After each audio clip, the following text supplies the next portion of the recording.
Amém, gente. Bom dia. Tá animado aí? Amém.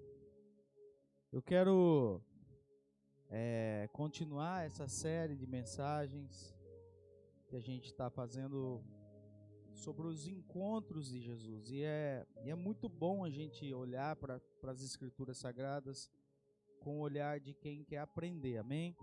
Eu tenho dito isso para vocês porque muitas vezes a gente não olha a Bíblia com o olhar de quem quer aprender. A gente olha a Bíblia com o olhar de quem quer tirar dela uma verdade para a gente. E aí a gente descontextualiza e a gente não enxerga o que de fato o Espírito Santo de Deus está tentando ministrar para nós através da Bíblia. E é curioso a gente olhar esses encontros com Jesus, o quanto que nesses encontros Jesus revela o seu caráter messiânico.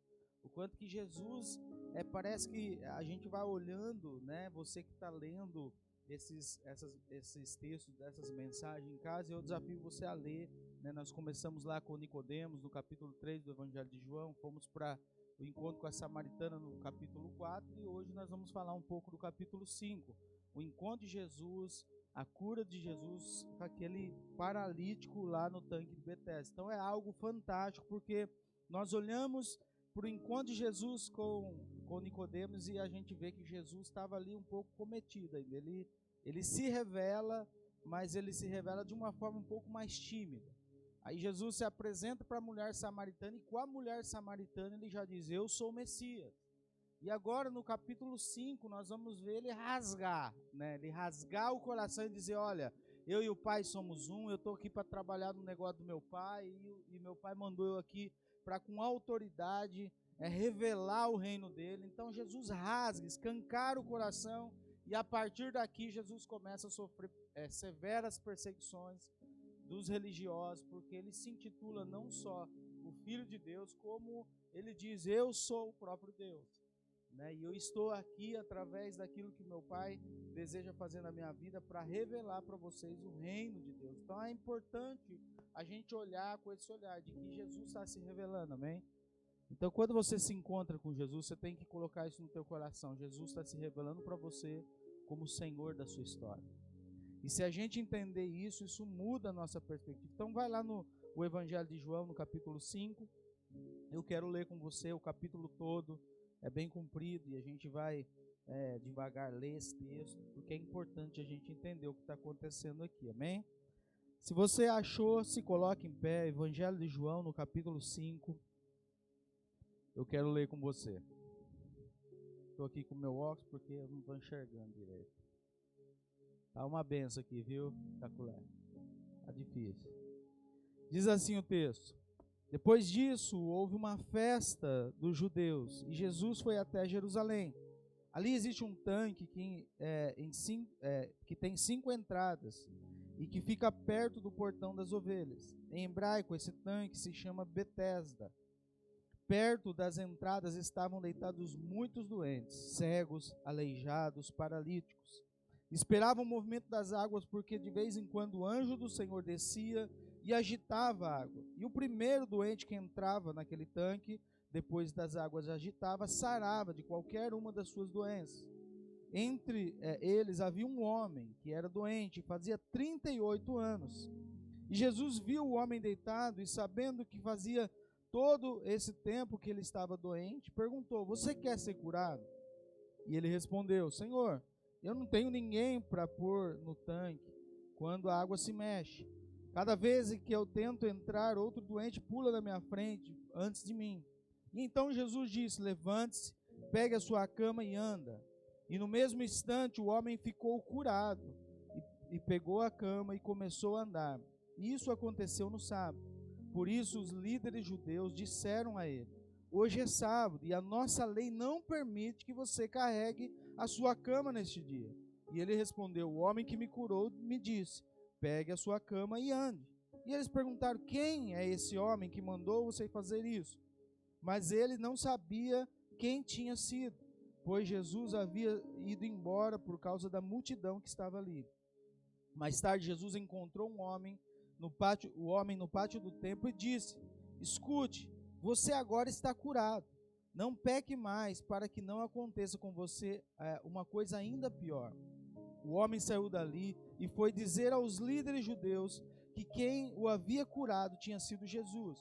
Então eles começaram a perseguir Jesus, porque ele havia feito essa cura no sábado. Então Jesus disse: o meu pai trabalha até agora e eu também estou trabalhando. E porque ele disse isso, os líderes judeus ficaram ainda mais com vontade de matá-lo, pois além de não obedecer à lei do sábado, ele afirmava agora que Deus era o seu próprio pai, e fazendo-se assim igual a Deus. E depois ele continua a partir do versículo 19. Então Jesus disse a eles: eu afirmo a vocês que isso é verdade. O filho não pode fazer nada da sua própria conta, pois ele faz o que faz porque vê o seu pai fazer. Tudo que o pai faz, o filho faz também, pois o pai ama o filho e lhe mostra tudo o que está fazendo, e vai mostrar a ele as coisas ainda maior do que essas, e vocês vão ficar admirados, porque assim como o pai ressuscita os mortos e lhe dá vida, assim também o filho dá vida aos que ele quer. O pai não julga ninguém, mas deu ao filho todo o poder para julgar, a fim de que todos respeitem o filho, assim como respeitam o pai. Quem não respeita o filho, não respeita o pai que o enviou. Eu afirmo a vocês que isso é verdade. Quem ouve as minhas palavras e crê naquele que me enviou tem vida eterna, e não será julgado, mas já passou da morte para a vida. Eu afirmo a vocês que isso é verdade. Vem a hora, e ela já chegou, em que os mortos vão ouvir a voz do Filho de Deus, e os que a ouvirem viverão. Assim como o Pai é a fonte da vida, assim também fez o Filho ser a fonte da vida. E ele deu ao Filho autoridade para julgar, pois ele é o Filho do homem. Não fiquem admirados por causa disso, pois está chegando a hora em que todos os mortos ouvirão a voz do Filho do homem e sairão das suas sepulturas. Aqueles que fizerem o bem vão ressuscitar e viver, e aqueles que fizerem o mal vão ressuscitar e ser condenados. Jesus continuou a falar com eles e disse: eu não posso fazer nada por minha própria conta, mas julgo de acordo com o que o Pai me diz. O meu julgamento é justo, porque não procuro fazer a minha própria vontade, mas a vontade daquele que me enviou. Se eu dou testemunho a favor de mim mesmo, então o que digo não tem valor. Mas existe outro que testemunha ao meu favor, e eu sei que o que ele diz a respeito de mim é verdade. Vocês mandaram fazer perguntas a João, e o testemunho que ele deu é verdadeiro. Eu não preciso que ninguém dê testemunho a meu favor, mas digo essas coisas para vocês, para que sejam salvos. João era como uma lamparina que estava acesa e brilhava. E por algum tempo vocês se alegraram com a luz dele. Mas eu tenho um testemunho a meu favor, ainda mais forte do que a de João, ao testemunho que João deu. São as coisas que eu faço, as quais o meu Pai me enviou a fazer. Elas dão testemunho a favor de mim e provam que o Pai me enviou. Também o Pai que me enviou testemunha a meu favor. Vocês nunca ouviram a voz dele, nem viram o seu rosto. As palavras deles não estão no coração de vocês, porque vocês não creem naquele que ele enviou. Vocês estudam as Escrituras, as Escrituras Sagradas, porque pensam que vão encontrar nelas vida eterna, e são elas mesmas que dão testemunho a meu favor. Mas vocês não querem vir para mim a fim de ter vida. Eu não procuro ser elogiado pelas pessoas, mas a vocês eu conheço e sei que não amam a Deus com sinceridade. Eu vim com a autoridade do meu Pai, e vocês não me receberam. Quando alguém vem da sua própria autoridade, esse vocês recebem. Como é que vocês podem crer se aceitam ser elogiados pelos outros e não tentam conseguir os elogios que somente o único Deus pode te dar? Não pensem que eu sou o que sou, não pensem que sou eu que vou acusá-los diante do Pai. Quem vai acusá-los é Moisés, que é aquele em quem vocês confiam. Se vocês acreditassem em Moisés, acreditariam também em mim, pois ele escreveu a meu respeito. Mas se vocês não acreditam no que ele escreveu, como vão acreditar no que eu digo? Amém? Feche teus olhos. Pai, nós oramos a Ti e agradecemos por esse tempo. E pedimos que o Teu Espírito ministre o nosso coração de uma forma em que possamos, Senhor, ser transformados pela Tua palavra. Esse é o nosso desejo, essa é a nossa oração. Que o Teu Espírito fale conosco de forma poderosa, eficaz e de forma transformadora. Que leve cativo o nosso pensamento, nosso coração, nosso sentimento. Que nós possamos, Senhor, agora que tudo em nós se concentre na sensibilidade, Senhor, do Teu Espírito, na ação do Teu Espírito nesse lugar, e que possamos ser, Senhor, tomados por temor e sabedoria do Senhor, para que nós possamos permitir, Senhor, que essa semente frutifique e floresça no nosso coração, em nome de Jesus. Amém? Amém. Pode se assentar.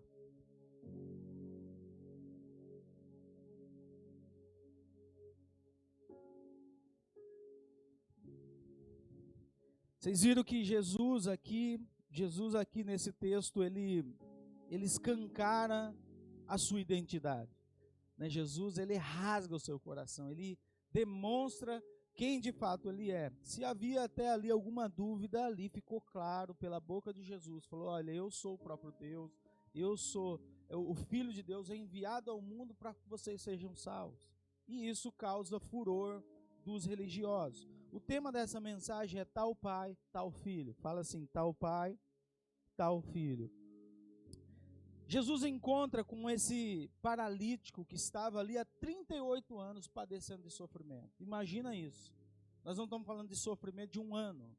Nós não estamos falando de um sofrimento, de uma situação financeira que dura 2, 3 anos. Nós estamos falando de um homem que sofria há 38 anos. E ele está amontoado com várias pessoas doentes que estavam ali em volta daquele tanque, esperando o movimento das águas, porque a palavra diz que de tempo em tempo o anjo movia as águas e o primeiro que entrasse era curado totalmente da sua doença. Mas você imagina a cena de vários doentes em volta daquele tanque, esperando o movimento das águas, e esse rapaz era um paralítico. Como que ele vai entrar na água? Então, esse homem vivia uma situação dramática, uma situação terrível, uma situação de desprezo total pela religião daquele tempo, pelo povo daquele tempo. Então, nós precisamos olhar essa situação pelo contexto que era a doença naquele tempo. Então, a doença naquele tempo, queridos, não era como hoje, num ambiente, vamos dizer assim, minimamente equilibrado, saudável. Quando você está doente, você faz o quê? Você vai no médico. Você não fica tentando justificar a sua doença pelo seu pecado. Pelo menos não deveria ser assim, na maioria de nós. Você está doente porque você pecou. Naquele tempo não era assim. Naquele tempo, algumas doenças eram justificadas, eram colocadas como o motivo daquela doença era um pecado. Então, quando a pessoa ela nascia com algum problema, por exemplo, lepra, a paralisia, esses paralíticos, havia uma ideia naquela cultura de que aquela pessoa ou os pais dela pecaram. Então essa pessoa automaticamente era afastada da sociedade. Então não bastava o drama da sua doença, o drama do seu sofrimento pessoal, da dor de viver isolado. Ele tinha também que lidar com esse afastamento social, que eu creio que para ele era a maior das doenças. Ele vivia afastado das pessoas que ele amava. Ele não era tratado como alguém normal, que tinha um problema de saúde que seria cuidado.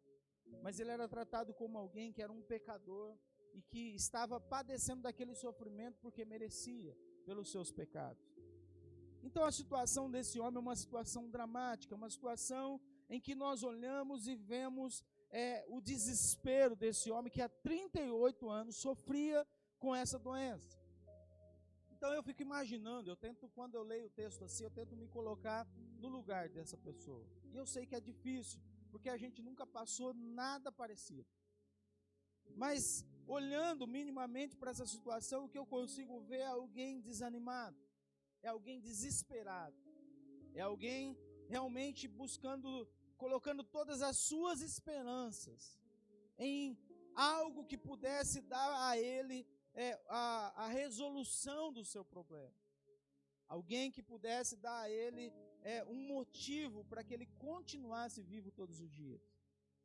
38 anos sofrendo. Eu tenho 40 anos, gente. É a minha vida inteira padecendo desse sofrimento. E a gente muitas vezes passa um problema de 1 ano e a gente fica lamentando. A gente fica murmurando. E é curioso que Jesus vai de encontro a esse homem.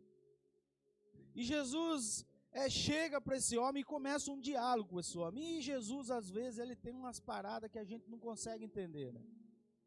O homem faz 38 anos que ele está sofrendo, que ele está vivendo esse drama, e Jesus pergunta: você quer ser curado? Quase que, né, se eu sou esse homem, eu falo assim: cara, você está de sacanagem comigo, né? 38 anos, eu estou aqui parado, esperando, e você vem perguntar para mim se eu quero ser curado. É claro que eu quero ser curado. Mas o curioso é que esse homem está tão doente que ele não consegue responder para Jesus. Que ao invés dele ser direto e reto com Jesus, dizer sim, eu quero ser curado, ele dá um monte de desculpa, dizendo: olha, eu não tenho ninguém que me joga na água. Eu não tenho ninguém que me carrega quando as águas são movidas. E às vezes a gente é assim, não é verdade? Às vezes Deus faz perguntas objetivas através de pessoas, comigo e com você, e o que a gente faz é dar um monte de desculpa, e muitas vezes só falta Jesus dizer assim: cara, mas não foi isso que eu perguntei. Você quer ser curado? Sim ou não? Você quer ser transformado? Sim ou não? Porque deixa eu dizer algo para você, queridos, nós precisamos com Jesus ser objetivos na nossa petição, naquilo que nós queremos, naquilo que nós desejamos, naquilo que nós vamos falar com Deus. Nós precisamos ser objetivos. É sim e não. Olha para a pessoa que está ao teu lado e fala assim: com Jesus é sim ou não. Não tem outra coisa. Amém? E é curioso a gente olhar esse texto, e a gente precisa olhar ele com o olhar de quem quer aprender. Então, olhando e percebendo essa cultura, nós precisamos olhar para esse texto com o olhar de quem quer aprender aquilo que Jesus está revelando. E a primeira coisa que nós aprendemos com esse texto é que é a pergunta que Jesus faz: você deseja ser curado? Fala assim para a pessoa que está do teu lado: você deseja ser curado? Olha o que diz o texto: quando o viu deitado e soube que ele vivia daquele tempo há tanto tempo, Jesus lhe perguntou: você quer ser curado? Você deseja ser curado? João 5,6. E é curioso Jesus perguntar isso para esse homem que vivia 38 anos assim, não é, Caculé?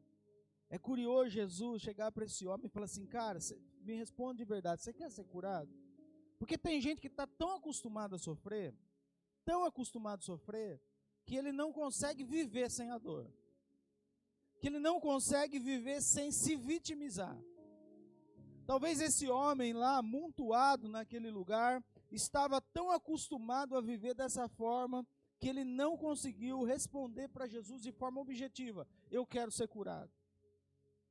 E às vezes a gente está assim, a gente às vezes acostuma com o nosso sofrimento.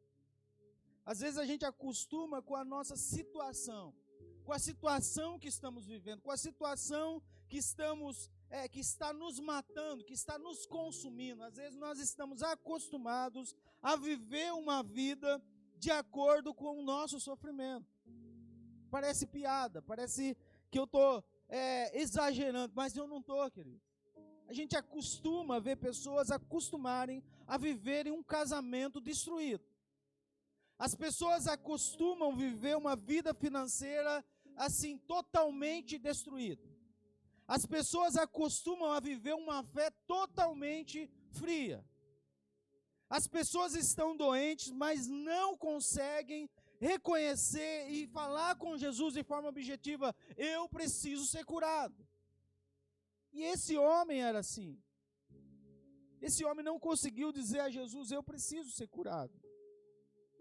Porque era muito mais fácil, e na nossa vida é assim. É muito mais fácil a gente dar desculpa do que a gente assumir a responsabilidade de dizer eu preciso de cura. Porque isso fala muito com a gente. Porque isso fala muito com o nosso ego, com a nossa maneira de perceber a nossa própria vida. Isso fala muito com o nosso egoísmo, com a nossa dificuldade de reconhecer as nossas fraquezas. De olhar para nós e falar assim, de fato eu sou doente. E eu preciso de cura. Semana retrasada nós falamos aqui da mulher samaritana, que uma das coisas que nós aprendemos naquele texto é que nós precisamos reconhecer que Jesus veio para os doentes. Então, queridos, é para a gente assim que Jesus veio. Jesus não veio para a gente que está aqui nesse lugar achando que é a última bolacha do pacote. Você já viu aqueles crentes que se acha que é o cara mais santo do mundo, acha que é a pessoa mais correta do mundo, acha que, né, que nem os fariseus, graças a Deus que eu não sou que nem aquele pecador. Graças a Deus que eu não sou que nem a Cida, pecadora. Gente que se acha, gente que não entende que de fato precisa de cura. Gente que olha para si, apesar de todos verem a sua sujeira, de todos verem as suas debilidades, de todos enxergarem de forma clara as dificuldades que essa pessoa tem, ela não consegue reconhecer a sua doença. E Jesus está aqui hoje para nós dizendo, olha, você quer ser curado? Eu, estudando esse texto, eu lembrei de uma situação que a gente tratou. Uma certa vez, um irmão nos procurou e relatou a vida de um outro irmão nosso em comum, e que estava vivendo em um estado terrível. E uma pessoa, outrora, que era alguém cheio de fé, e agora estava doente, vivendo uma crise terrível, e seu estado era muito preocupante. E a gente, como pastor, foi tentar ajudá-lo nesse processo. Pegamos o telefone, ligamos para essa pessoa e começamos a conversar com ela. Mas quando entramos em contato, na situação difícil que ele estava, ele simplesmente disse, não quero conversar sobre isso agora. E ele fez de tudo para não falar a situação que realmente ele estava vivendo. E depois, passado um tempo, a gente procurou outras vezes, a gente tentou outras vezes e nada de resposta. Não tivemos nenhuma resposta em relação a tentar ajudar essa pessoa no que ela estava vivendo. O resultado disso foi afastamento total, a pessoa foi adoecendo, ela foi se fechando na sua própria dor, não permitiu que ninguém entrasse nessa situação e hoje, infelizmente, não está mais entre nós. Pessoas doentes, que não reconhece a sua doença, não permite que Deus cure ela dessa paralisia, porque nós estamos olhando aqui algo prático e real, objetivo, uma pessoa paralítica que está diante de Jesus e Jesus pergunta se ela quer ser curada. Mas muitas vezes nós temos dificuldade de ver aquilo que é subjetivo, que é muito mais importante daquilo que é físico. Às vezes não é uma doença física, mas é uma doença espiritual. É uma doença na alma, que está levando essa pessoa todos os dias à morte, que está levando essas pessoas todos os dias, a cada dia mais e mais, viver como se ela estivesse viva, né, de carne e osso, mas morta por dentro. Pessoas que estão morrendo dia após dia. Parece óbvio, mas não é. Nem todo doente deseja ser curado. A Pâmela trata essas pessoas que têm problemas de ordem emocional, de autoimagem, de consciência de quem ela é. Pessoas que não conseguem se encontrar na sua verdadeira identidade. E eu acho que uma das coisas mais difíceis, como pastorear, você sabe qual que é a coisa mais difícil para um pastor? É você saber o problema, você saber que ali está a solução do problema, que é fácil de resolver o problema, mas você olha para a pessoa e ela não quer resolver o problema. Por exemplo, problema relacional. Pessoas que decidem abandonar um relacionamento, você está ali tratando a situação, você está vendo, cara, é só morrer, é só se entregar, é só você rasgar o seu coração, é só você deixar o seu orgulho que isso daí vai acabar. Mas a pessoa se abraça na sua doença, no seu orgulho, e permite que um casamento termine, que uma família se destrua por causa do orgulho. Então a primeira coisa que você precisa entender é nem todo doente quer ser curado. infelizmente, tem gente acostumada a viver doente. E nem eu, nem você e nem ninguém pode fazer nada por essa pessoa. E para um pastor é muito difícil lidar com situações assim. Eu, quando comecei a pastorear, uma das coisas que assim, me deixava em crise era isso. Porque eu achava que eu ia resolver o problema de todo mundo. Mas quando você percebe que a pessoa, todos nós temos o livre-arbítrio, nós temos o direito, Deus nos deu o direito de decidir. Então a gente decide se a gente quer ser curado. Você decide se você quer sair desse lugar que você está emocionalmente. Você decide se você quer sair desse lugar que você está espiritualmente. Você decide se você quer viver bem na sua família. Então uma das coisas que nós precisamos parar hoje é de dar desculpa para as nossas incapacidades, para aquilo que a gente está vivendo de ruim. Porque o que nós estamos vivendo de ruim é fruto da vida que decidimos viver. Não tem nada que está acontecendo na sua vida que está acontecendo por acaso. Guarda isso no teu coração e guarda isso para você crescer.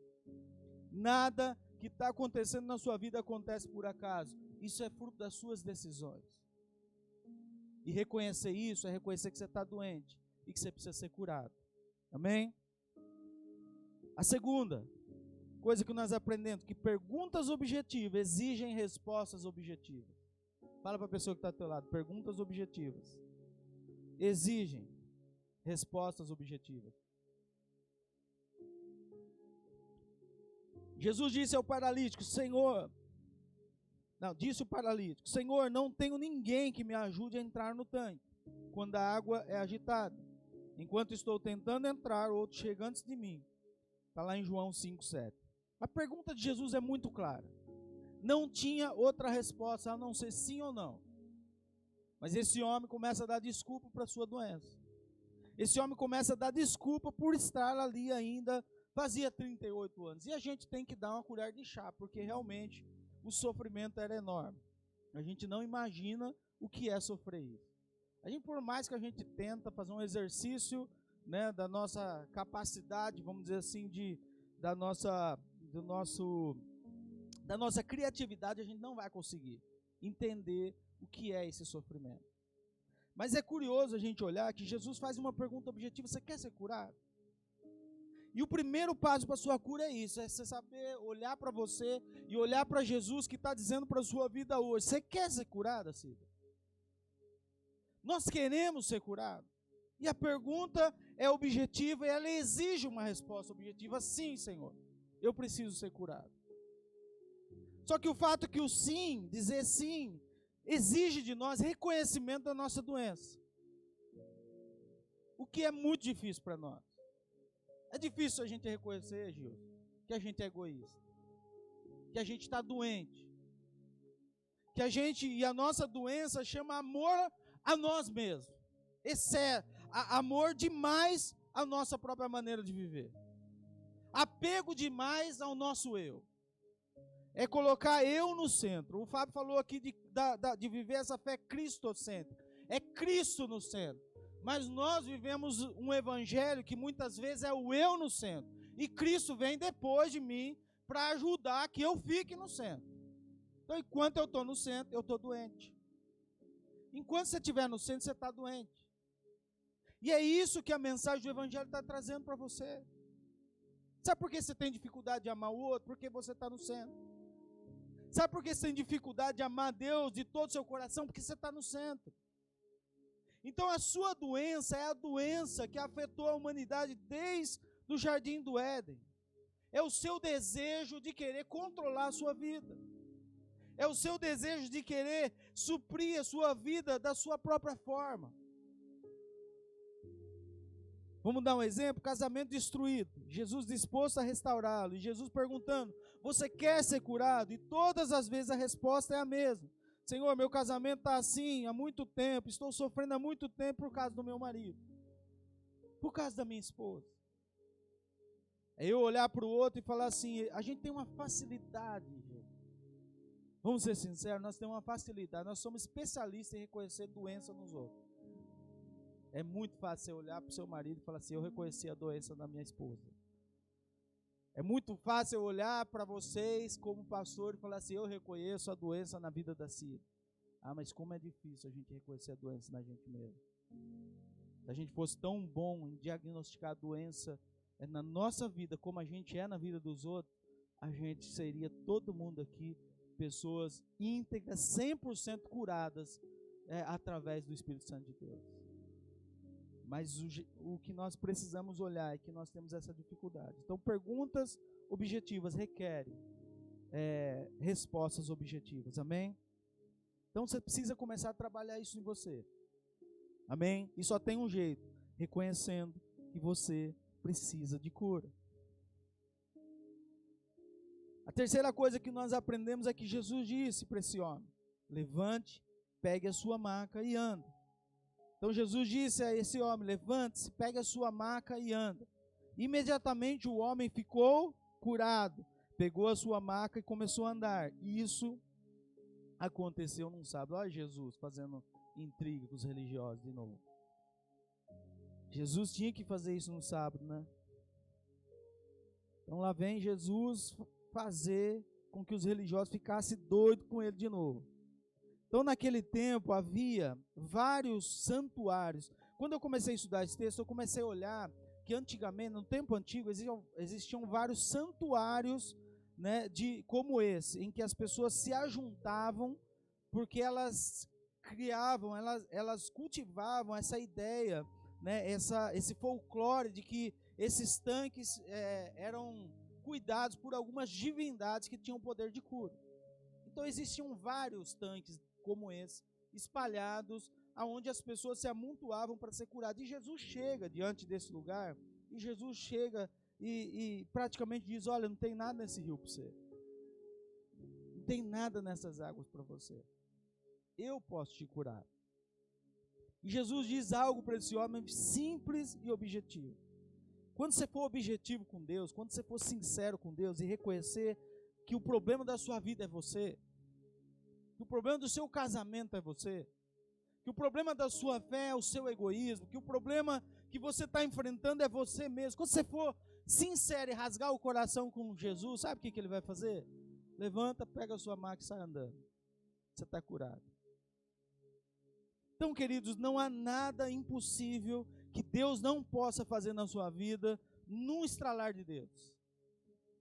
Às vezes a gente está lutando há décadas, há tempos, a gente está vivendo situações, a gente está arrastando situações, a gente está muitas vezes sofrendo situações há anos na nossa vida. A gente está vivendo num círculo. Como o povo, quando saiu, né, do Egito para a Terra Prometida, ficou andando em círculo, doente. Porque insistir em manter o seu coração doente. E Jesus dizendo, não, vocês não vão entrar na Terra Prometida com esse coração. Vocês precisam entender o que eu estou ensinando. E às vezes, queridos, deixa eu dizer isso para você de forma profética. Às vezes tem situações na sua vida que você não está conseguindo vencer, sabe por quê? Porque você está andando em círculo. Porque ao invés de você rasgar o seu coração para ouvir do Senhor, levante, pegue a sua maca e anda, você está ouvindo todos os dias do Senhor, você precisa rasgar o teu coração. Você precisa entregar o teu coração, você precisa se entregar, você precisa entregar o seu eu. Você precisa matar a sua carne. A quarta coisa que nós aprendemos com esse texto é que Jesus se revela como Filho de Deus. Fala assim, Jesus se revela como Filho de Deus. Para a mulher samaritana, Jesus disse lá que ele era o Messias. Para Nicodemo, Jesus diz, você tem que nascer de novo. Ele foi dando indício. Mas aqui, Jesus rasgou o coração. Aqui, se havia alguma dúvida, Jesus praticamente rasga e fala assim, eu sou Deus. E não há outro que você vai encontrar salvação. Não há outro que você vai encontrar o que você encontra em mim. Então você pode procurar em todo lugar, mas eu sou a encarnação do Deus vivo. E Jesus faz isso de uma forma muito clara, muito objetiva. E ele diz assim, meu Pai continua trabalhando até hoje. E eu também estou trabalhando. Por essa razão, os judeus mais ainda queriam matá-lo.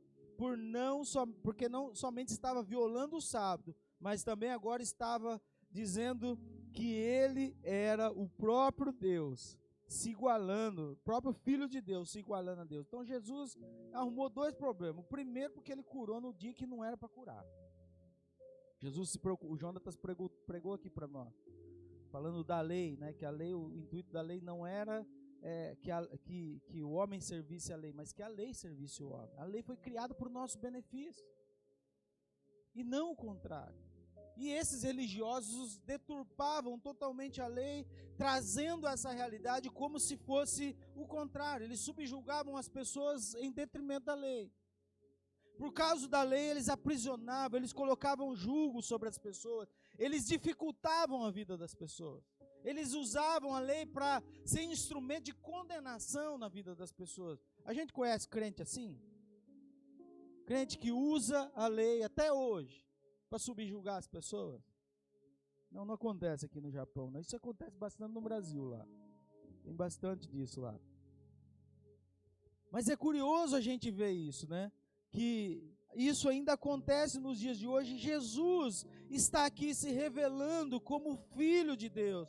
Jesus está aqui revelando para mim e para você que Ele é o Filho de Deus. Você sabe quando sua vida vai mudar? Você sabe quando você vai ser curado? Você sabe quando você vai receber de Deus a cura total da sua vida? A cura para aquele homem não estava em ele levantar e andar. A cura na vida daquele homem não estava em ele ter uma saúde restaurada. Mas a cura naquele homem estava quando ele ouviu da boca de Jesus: eu sou o próprio Messias, eu estou aqui falando com você e eu tenho poder para te tirar desse lugar. E é curioso que depois nós vemos Jesus encontrar com esse homem lá na sinagoga, e esse homem está lá todo feliz, ele não quer nem saber do sábado, ele não quer nem saber quem mandou, ele só fala para os religiosos assim, os religiosos: mas quem mandou você pegar a sua maca? Você não pode nem pegar a sua maca, hoje é sábado. Pô, não, mas o homem que me curou mandou eu pegar e eu estou pegando. Esse homem é curado 100% do seu problema físico e do seu problema interior. Esse homem reconhece quem Jesus é, esse homem reconhece o amor de Deus, esse homem reconhece que aquele que estava falando com ele tinha algo maior do que ele tinha experimentado até aquele tempo. E deixa eu dizer algo para você: se você está aqui nessa manhã é porque Jesus quer se encontrar com você. E quando Jesus se encontrar com você, você vai perceber, sabe o que você vai perceber? Que os seus problemas físicos, materiais, emocionais são pequenos diante do que Jesus pode fazer na sua história. Esse homem não só levantou curado da sua paralisia física, mas esse homem levantou curado da sua maneira de ver a si mesmo. Esse homem viveu uma fé que restaurou a sua história a partir daquele tempo. A quinta coisa que nós aprendemos com esse texto é que Jesus praticamente diz: assim como o Pai, eu também sou o próprio Deus. E esse quinto ponto tem o tema dessa mensagem: tal Pai, tal Filho. As falas de Jesus identificam sua obra conjunta com o Pai e a sua natureza messiânica. E ele diz assim: assim como o Pai trabalha, eu também estou trabalhando. O Filho nada pode fazer a não ser aquilo que o Pai lhe autorizou a fazer. O Filho recebeu do Pai a autoridade para fazer todas essas coisas. Quem ouve o Filho, ouve o Pai. E o Filho recebeu a autoridade total do seu próprio Pai. Olha que problema que Jesus arruma, pastor Gilson. E Jesus agora está dizendo assim: olha, sabe tudo que vocês creem de Deus na Bíblia? Eu posso fazer. Eu não só sou um Messias, um profeta, eu não só sou uma pessoa que está aqui e carrego em mim poder, mas eu sou o Filho de Deus. E eu sou igual a Deus. E todo o poder me foi dado nos céus e na terra, e eu posso curar. E eu posso perdoar pecados, e eu posso ressuscitar. Eu posso levantar você daí se eu quiser. Todo o poder me foi dado do céu e da terra. Então eu e o Pai somos um. Jesus revela aquilo que Ele veio fazer como Messias entre nós, o Deus vivo entre nós. Jesus diz: olha, cara, acabou o seu sofrimento. Não é porque você vai ser curado dessa paralisia, mas é porque eu sou o Messias. E a obra que eu vou realizar tem poder de ressuscitar mortos. Tem poder de restaurar a sua sorte. Sabe quem pode restaurar a sua sorte? Não é a igreja, não é a religião. Sabe quem pode mudar tudo aquilo que você viveu no passado? Sabe quem pode trazer para você uma consciência de que os seus pecados foram perdoados? Jesus Cristo. Pastor, você não sabe o que eu vivi, nem preciso saber. A Bíblia conta pessoas que viveram coisas terríveis. Nós falamos na semana retrasada da mulher samaritana que era uma prostituta, que tinha passado por vários casamentos, que a sua vida estava totalmente comprometida do ponto de vista moral. Uma pessoa que vivia às margens da sua própria vontade. Mas Jesus um dia chega diante dela e muda a história daquela mulher numa conversa. Então Jesus pode mudar a sua história, meu irmão, em 1 minuto. Não importa o que você fez. Jesus não liga por aquilo que você fez. A palavra de Deus diz que o tempo de ignorância Deus perdoa. Então tudo aquilo que você fez até hoje não importa. Passou e Jesus está aqui dizendo para você, olha, eu posso mudar a sua história. Eu posso restaurar a sua sorte. E eu queria convidar você a se colocar em pé em nome de Jesus.